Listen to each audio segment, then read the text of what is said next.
क्या 21 लाख के इनाम के लिए काटी जा रही थी आशुतोष महाराज की नाक? चलती ट्रेन में हुआ था हादसा। चलती ट्रेन में एक संत पर चाकू से हमला, हमलावर का निशाना सीधे नाक और पहले से 21 लाख रुपए के इनाम का ऐलान। यह मामला अब सिर्फ हमले का नहीं रहा बल्कि कई गंभीर सवाल खड़े कर रहा है। क्या सच में किसी ने इनाम पाने के लिए आशुतोष ब्रह्मचारी महाराज की नाक काटने की कोशिश की? आखिर चलती ट्रेन में क्या हुआ और इस पूरे विवाद के पीछे क्या कहानी है, देखिए यह खास रिपोर्ट। मामला प्रयागराज से जुड़ा है। आशुतोष ब्रह्मचारी वही संत है जिन्होंने शंकराचार्य स्वामी अभिमुक्तेश्वरानंद के खिलाफ बटुकों के यौन उत्पीड़न का आरोप लगाते हुए मुकदमा दर्ज कराया था। इसी विवाद के बीच रविवार सुबह उन पर चलती ट्रेन में जानलेवा हमला हो गया। आशुतोष ब्रह्मचारी के मुताबिक वह रीवा एक्सप्रेस से गाजियाबाद से प्रयागराज आ रहे थे। सुबह करीब 5 बजे जब ट्रेन सराथू स्टेशन के पास पहुंचने वाली थी तभी वे टॉयलेट के लिए उठे। जैसे ही वे कोच के गेट के पास पहुंचे, पीछे से एक व्यक्ति ने उन पर धारदार हथियार से हमला कर दिया। हमलावर ने चेहरे और हाथ पर कई वार किए, लेकिन सबसे ज्यादा वार उनकी नाक पर किए गए। इस हमले में उनकी नाक में गहरा जख्म हुआ और काफी खून बहने लगा।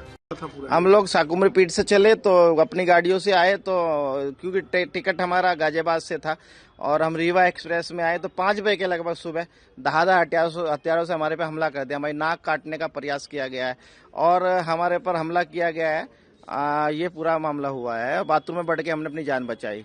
ये अभिमुक्तेश्वरानंद के खिलाफ जो पॉक्सो के तहत छोटे छोटे बटुक का जो मुकदमा दर्ज कराया था, तो उसके तहत ही हमारे पे घोषणा किया गया था कि 21 लाख रुपए मिलेंगे जो आशुतोष ब्रह्मचारी की नाक काट के लाएगा, 100 भी सनातनी लाएगा। तो उसके तहत ही हमारे हत्या का प्रयास कराया गया है। हाँ, मैंने इलाहाबाद में FIR दर्ज कराई है। किन लोगों के खिलाफ? अभिमुक्तेश्वरानंद, मुकुंदानंद, अरविंद और प्रकाश और दिनेश शर्मा। हम प्रयागराज आ रहे थे और गाजियाबाद से हम बैठे थे, यहाँ पैरवी करने के लिए आए थे हम लोग। माननीय न्यायालय में एविडेंस दाखिल करना था। पूरा मुकदमा वापसी कराने का दबाव चाहता है कि मैं मर जाऊं और वो एविडेंस जो पेन ड्राइव है वो मैं न्यायालय तक न जाने दे। परंतु मैं बस यही मांग करता हूं पुलिस से भी और सरकार से भी कि मेरा एविडेंस किसी भी तरह माननीय न्यायालय तक, उच्च न्यायालय तक पहुंचवा दे। आशुतोष ब्रह्मचारी का कहना है कि हमलावर उनकी नाक काटकर अलग कर देना चाहता था। किसी तरह वे जान बचाकर भागे और ट्रेन के टॉयलेट में खुद को बंद कर दिया। वहीं से उन्होंने GRP को फोन कर घटना की जानकारी दी। लेकिन इस हमले के बाद सबसे बड़ा सवाल उस ऐलान को लेकर उठ रहा है जो कुछ दिन पहले किया गया था। श्री कृष्ण जन्मभूमि संघर्ष न्यास के अध्यक्ष दिनेश फलारी महाराज ने एक वीडियो जारी कर कहा था कि जो भी सनातनी आशुतोष महाराज की नाक काट कर लाएगा उसे 21 लाख रुपए का नाम दिया जाएगा। इस बयान के बाद विवाद और गहरा गया था। सनातनियों के हमारे प्रधानमंत्री होते हैं शंकराचार्य भगवान गौ माता के लिए संघर्ष कर रहे हैं। सभी 700 करोड़ हिंदुओं के लिए पूजनीय हैं। ऐसे पूजनीय शंकराचार्य पर एक व्यभिचारी, बलात्कारी, गौ हत्यारा आशुतोष पांडे ऐसे घिनौने आरोप लगवा रहा है। अरे धिक्कार है तेरे हिंदू होने पर। हमारा भी ऐलान है, कोई भी सनातनी भाई इस आशुतोष पांडे की नाक काटेगा, इसे जूतों की माला पहनाएगा, उसको श्री कृष्ण जन्मभूमि संघर्ष न्यास की तरफ से 21 लाख का इनाम दिया जाएगा। ऐसे व्यभिचारी को हम हिंदू नहीं मानते। इसके ऊपर गैंगस्टर, हिस्ट्री सीटर, गौ हत्या का आरोप, ठगी का आरोप, बलात्कार का आरोप, ऐसी IPC की कोई धारा नहीं है जो इस आशुतोष पांडे पर ना लगी हो। ऐसे व्यक्ति पर हमारे सरकार को सख्त कार्रवाई करनी चाहिए। आपके चैनल के माध्यम से हमारी मांग है, इस व्यभिचारी पर जब तक कार्रवाई नहीं होगी तब तक सनातनी चुप नहीं बैठेंगे। आशुतोष ब्रह्मचारी ने उसी समय कहा था कि यह सीधे सीधे हत्या की साजिश है और उनकी जान को खतरा है।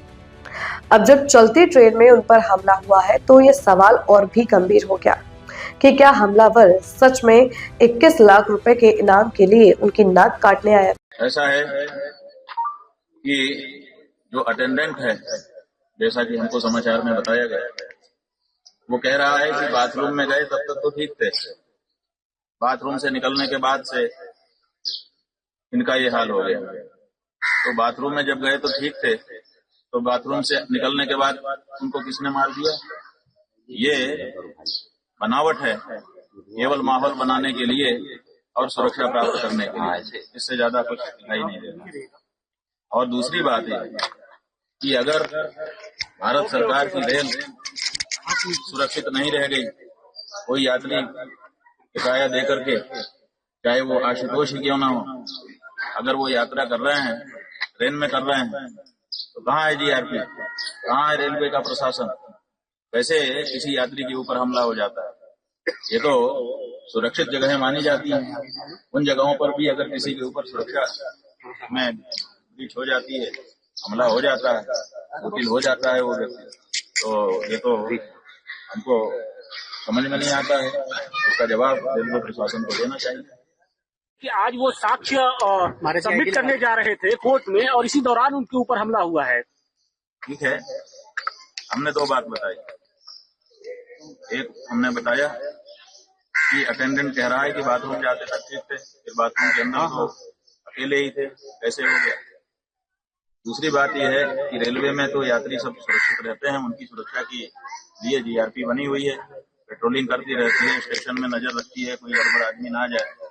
रेल के अंदर भी नजर रहती है, बहुधा तो सीसीटीवी कैमरे भी कहीं न कहीं उनके लगे ही रहते होंगे। तो अब तो ये रेलवे प्रशासन को जवाब देना है, इसमें हमसे प्रश्न पूछने की कोई बात नहीं। इस पूरे मामले में शंकराचार्य स्वामी अवय मुक्तेशानंद ने आरोपों को सिरे से खारिज किया है। उनका कहना है कि यह सब माहौल बनाने और मीडिया का ध्यान खींचने की कोशिश है। फिलहाल पुलिस पूरे मामले की जांच कर रही है। ट्रेन और स्टेशन के सीसीटीवी फुटेज खंगाले जा रहे हैं और हमलावर की तलाश जारी है। लेकिन सवाल अब भी कायम है, क्या यह हमला सच में 21 लाख के इनाम के लालच में हुआ या फिर इसके पीछे कोई और बड़ी साजिश छिपी है? इस मामले की सच्चाई अब पुलिस जांच के बाद ही सामने आएगी। दोस्तों, अगर आप चाहते हैं कि आपके संस्थान, व्यापार या ब्रांड की पहचान हर घर तक पहुंचे और आपकी आमदनी में दिन दूनी रात चौगुनी तरक्की हो, तो आप वक्त आ गया है निगाहें इंडिया न्यूज़ पर अपना विज्ञापन देने का। आप हमसे हमारे आधिकारिक ईमेल आईडी nigahenindianews@gmail.com पर संपर्क कर सकते हैं, क्योंकि निगाहें इंडिया न्यूज़ है प्रयागराज का पहला और सबसे भरोसेमंद स्थानीय न्यूज़ चैनल जो सिर्फ और सिर्फ आपकी आवाज़ को बुलंद करता है। अगर आपको ये वीडियो पसंद आया हो तो आप इसे लाइक, शेयर और चैनल को सब्सक्राइब करना बिल्कुल ना भूलें। ऐसे ही ताज़ा और ज़मीनी खबरों के लिए, प्रयागराज की खबरों के लिए आप हमारे साथ जुड़े रहिए। मिलते हैं अगले वीडियो में, तब तक के लिए जय हिंद।